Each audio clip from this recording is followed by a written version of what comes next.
كان النبي صلى الله عليه وسلم متواضعا، وكان يجلس على الأرض ويأكل بيده الطعام ويقول: آكل كما يأكل العبد، أنا عبد الله آكل كما يأكل العبد وأجلس كما يجلس العبد. ولما أقبل إليه رجل يوما فهاب النبي صلى الله عليه وسلم، قال له عليه الصلاة والسلام: على رسلك، أو قال: هدئ روعك، فإنما أنا ابن امرأة كانت تأكل القديد في مكة، أنا ابن امرأة عادية كانت تأكل اللحم المجفف كما يأكله غيرها، إنما أنا ابن امرأة كانت تأكل القديد في مكة. وفي أحسن المواقف وفي أعظمها التي ربما يسبق إلى القلب شيء من الكبر، كان النبي صلى الله عليه وسلم يزداد تواضعا.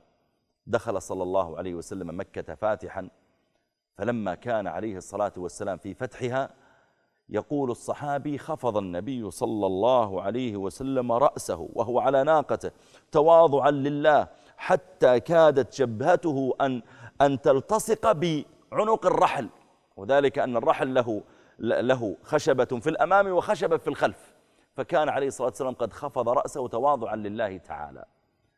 المتكبرون يوم القيامة من تكبر عن السلام على الآخرين، تكبر عن رد السلام عليهم، ربما يتكبر عن مصافحتهم، يمر على الضعيف، على المسكين، على العامل الضعيف الذي يكنس الطريق وينظفه، يمر على بعض، أحيانا يكون مديرا كبيرا يمر به بعض المراجعين، أحيانا يمدون إليه أيديهم فيكره أن يمد يده لكنه يحرج فيمد يده إليهم. انتبه لا يقع في قلبك مثل هذا الشعور، فإنه كبر.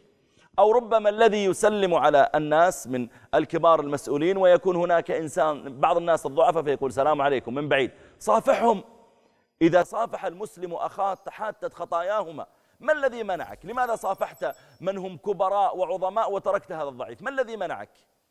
إنما منعه ربما الكبر. هؤلاء إذا قام الناس من قبورهم ونفخ في الصور يحشر المتكبرون كأمثال الذر يطأهم الناس.